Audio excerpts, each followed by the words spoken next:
नमस्कार।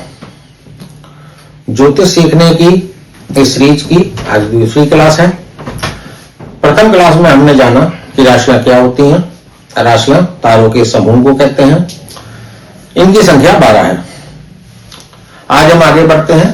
हमने यहाँ 7 ग्रह लिखे हुए हैं, सूर्य, चंद्रमा, मंगल, बुध, बृहस्पति, शुक्र और शनि।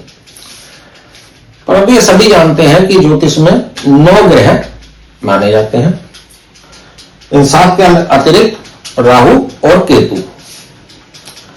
उनको यहां ना लिखने का कारण यह है कि राहु और केतु छाया ग्रह माने जाते हैं, यानी उनका कोई फिजिकल अपीयरेंस नहीं है, वो एक काल्पनिक या छाया ग्रह है। अब यहां मजे की बात यह है, जो लोग सनातन या ज्योतिष को अंधविश्वास फैलाने के लिए दोषी मानते हैं या ज्योतिष को अंधविश्वास समझते हैं, उनको ये जानना चाहिए कि आधुनिक विज्ञान भी ये मानता है कि अंतरिक्ष में पृथ्वी और चंद्रमा की जो परिक्रमा है, जहां वो मिलती है, वहां पर 2 ऐसे काल्पनिक बिंदु हैं जिनकी वजह से सूर्य या चंद्र ग्रहण पड़ता है। और यही बात हमारे शास्त्रों में कई हजार वर्ष पूर्व लिखी गई है कि राहु और केतु छाया ग्रह हैं। और आप सभी जानते हैं, आपने पढ़ा होगा वो कहानी कि एक वृषभानु राक्षस था जिसने धोखे से अमृत पी लिया और भगवान विष्णु ने उसका शीश काट दिया।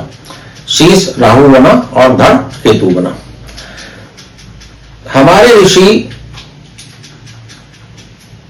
अपने ज्ञान को आम जन तक, हर आदमी तो गूढ़ विषय समझ नहीं सकता, तो पुराणों में इन विषयों को कहानियों के रूप में समझाने का प्रयास किया गया है।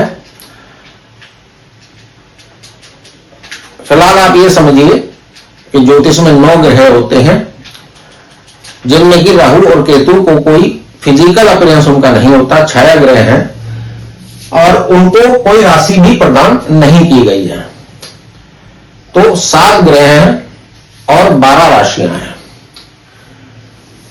ज्योतिष में सूर्य को ग्रहों का राजा माना जाता है, तो इन्होंने अपने आप को या जो राशि इनको दी गई, जिसके स्वामी है, वह है सिंह।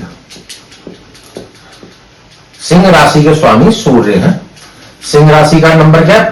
5 नंबर की राशि जो होती है वो सिंह होती है। चंद्रमा को ज्योतिष में रानी कहा जाता है और इनको जो राशि मिली है वो होती है कर्क, यानी कर्क राशि के स्वामी है, जिसका नंबर है 4। अब सूर्य और चंद्रमा को एक राशि मिली है, बाकी 5 ग्रहों को 2 राशियां दी गई हैं।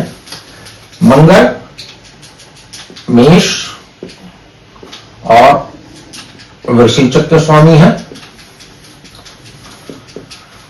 बुध मिथुन और कन्या के स्वामी है। बृहस्पति धनु और मीन राशि के स्वामी है। शुक्र वृष और तुला के स्वामी है तथा शनिदेव मकर और कुंभ, इन 2 राशियों के स्वामी हैं। तो ये 12 राशियां इस तरीके से इन 7 ग्रहों को प्रदान की गई, जिसमें सूर्य और चंद्रमा को एक तथा अन्य सभी ग्रहों को 2 राशियां प्रदान की गई हैं। यहां समझने की बात एक और है कि राशियां चूंकि तारों के समूह हैं और तारे स्थिर होते हैं, परंतु ग्रह चलायमान होते हैं। आपने अक्सर सुना होगा, ज्योतिषाचार्य बताते रहते हैं कि बृहस्पति आज कर्क राशि से गोचर कर रहे हैं, सूर्य मिथुन राशि से गोचर कर रहे हैं। तो गोचर का मतलब होता है ग्रह का चलना। चूंकि ग्रह चलते हैं तो वो इन राशियों में, चूंकि ब्रह्मांड में ही चल रहे हैं, तो वो कभी किसी राशि में होता है, कभी किसी राशि में होता है।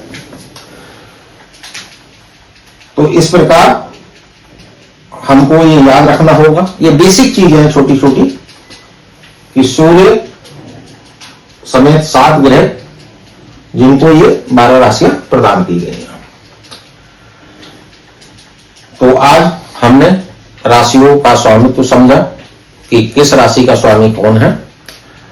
इसी प्रकार आगे छोटी छोटी वीडियो में हम इसी सरलता से विषय को समझते रहेंगे। नमस्कार।